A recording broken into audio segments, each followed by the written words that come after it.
Jair Bolsonaro, but it is expected in the coming minutes.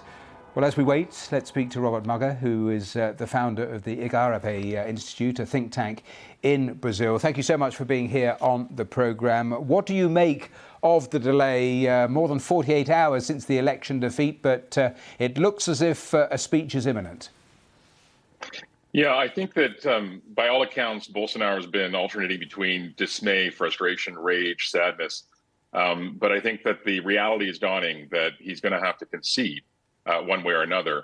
So far, he's been strategically ambiguous. He hasn't outright rejected the outcome. But I think with many of his allies peeling away, it looks like the end is coming for Bolsonaro. The street protest, though, hasn't peeled away. As you're talking, we're seeing some of the live pictures. Do you anticipate that if, and it is an if at this stage, he does concede, then that will clear the streets, or is that simply an unknown at this stage?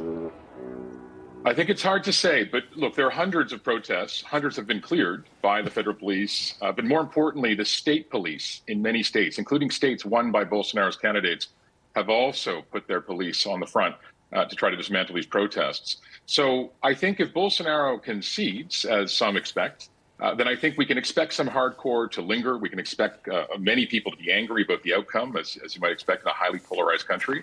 But I think you'll see a shift in tone, a shift in the scene on the ground. If Bolsonaro remains ambiguous, or if he outright declares fraud, which I think is probably not likely at this stage, then I think we could expect tempers to flare even higher, especially as the hard elements on the hard left also come out on the streets to protest against their opponents on the far right.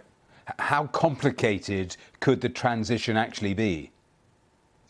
One thing it's really important to remember is that in Brazil, it's 2 months before Lula will assume the presidency on January 1st. A lot can happen between November and December and the beginning of the new presidency in 2023. So I think we can expect to see a lot more tension in this deeply divided nation of 217 million people. This was the most bitterly contested election in the country's history, and I don't think the feelings are going to disappear necessarily as quickly as many would hope.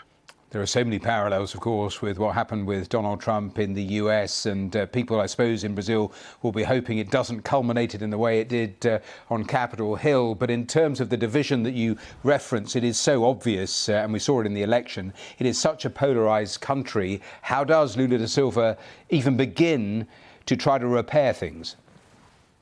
Well, I think he set the right tone in his victory speech on Sunday, talking about reconciliation, about unification, about the importance of lowering the temperature. I think the Supreme Court has also been incredibly important and steady throughout this process and has worked with the platforms to try to essentially deplatform the most violent and repressive and angry voices online and deal with this disinformation problem, which is running rampant in the country. But I think there's going to have to be a united front. And in Lula's coalition with the left and some of the center, I think there's going to be a lot of hand reaching across the aisle to try to build some kind of national consensus and solidarity. But they're facing a real challenge. The economy's in rough straits. The political environment is charged. And many Bolsonaro supporters actually made it into Congress. And so they're going to be dealing with a very difficult and challenging political situation. But they have no choice. This country has to come back together if it's going to be able to deliver against many of the promises that are so urgently needed. Robert Muggah, we have to leave it there, but thanks so much for talking to us. Fascinating as we wait to hear from Jair Bolsonaro. Those are the live pictures from Sao Paulo. It is still unclear exactly when Jair Bolsonaro will make that speech from the presidential palace. Just before I started the programme,